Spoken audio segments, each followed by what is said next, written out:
The trial of Lindsay Clancy is highlighting gaps in mental health for new moms. Clancy is accused of killing her 3 young children while allegedly suffering from postpartum psychosis. That's what her team at least is arguing. The Clancy case is making headlines as the closely watched trial nears the end of its 2nd week. But experts in the field say postpartum psychosis is more common than we think, impacting 1 in 1,000 women. It can happen almost random, and it costs so many lives of both women and children.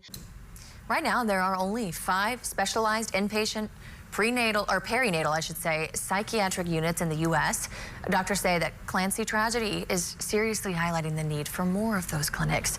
And prosecutors are expected to call psychiatrists to the stand next. Lindsay Clancy faces life in prison if convicted. If she's found not criminally responsible, she'll be sent to a state mental health facility in Massachusetts.